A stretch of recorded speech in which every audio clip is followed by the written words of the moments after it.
once of the four founding professors of Johns Hopkins Hospital, said he is the first figure of a physician to clearly stand out from the midst of antiquity, became deified in 525 BC as the god of wisdom and medicine. Alexander Dumas, author and playwright. Dumas is best known for his works of The Three Musketeers, which was published in 1844, The Count of Monte Cristo, published in 1844, and Le Tuelie L'Amour, which was published in 1850. He is one of the most well-known and advanced writers in the 19th century, with many of his works considered classics today. Dumas also wrote what is considered to be the earliest wolf-themed novel titled The Wolf Leader. Several of Dumas' works have been published in over 100 languages, and several movies have been made from his works. In the 1980s, Dumas' last novel, Le Chevalier de Saint-Amand, The Last Cavalier, was finally found and then published in 2005. George Crumb, inventor, chef, accidentally invented the potato chip in 1853 while he was working as a chef at the Carrie Moon's Lake House in Lake Saratoga, New York.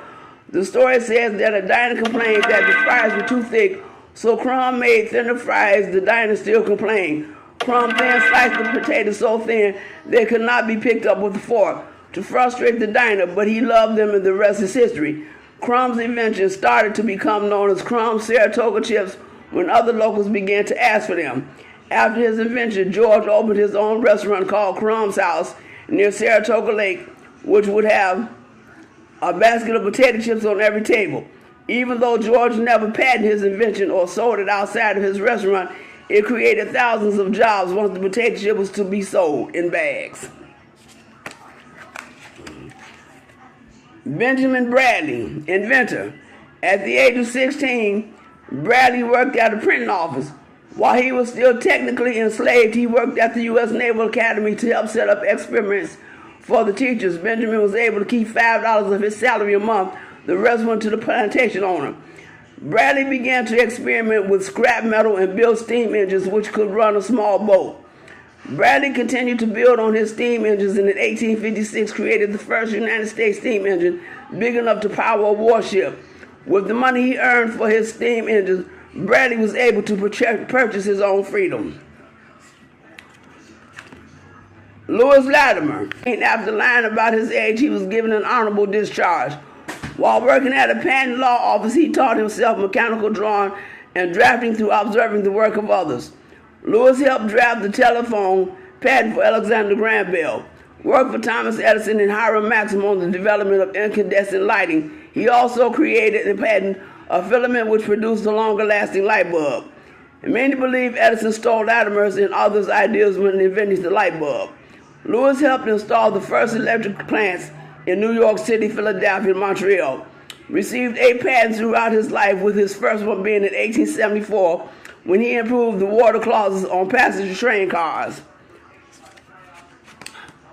John Ernest Meslinger, inventor. After immigrating to America, John became an apprentice in the shoemaking business. When he noticed all the problems shoes had, he invented the lasting machine, which would stitch the sole of the shoe and make the shoemaking process much faster. In March of 1883, John received a patent for his invention. The lasting machine could make around 700 pairs of shoes in a day, which was about 10 times the amount a person could do. Because of his invention, Jan became a founder of the Consolidated Lasting Machine Company. Sarah E. Good, inventor. First African-American to receive a United States Patent and Trademark Office. Sarah received a patent for her cabinet folding bed in 1885. Today, the bed is now known as a hideaway bed.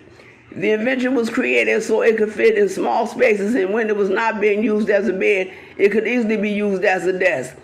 Good mainly created the bed in order to better serve her customers, many of which lived in small apartments and did not have room for a bed and other furniture. Along with her husband, Good owned a furniture store.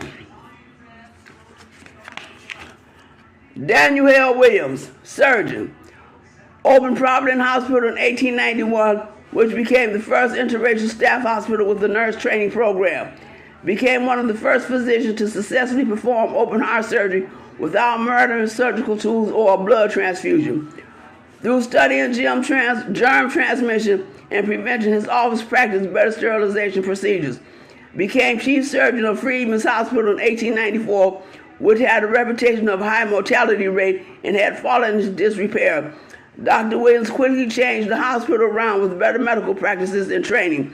Co-founded the National Medical Association in 1895, a professional medical association for African Americans who were not allowed to join the American Medical Association. Granville T. Woods, electrical engineer and inventor.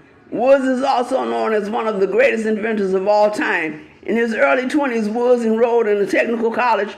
Throughout his life, he created over 50 patents with over a dozen focusing on bettering the railroad system. Woods created a device in 1857 which would allow the communication between train depots and trains called the synchronous multiplex railway telegraph. During the 1880s, Woods set up his own company, which later became known as the Woods Electric Company. In 1889, Woods received his first patent for the improved steam boiler furnace.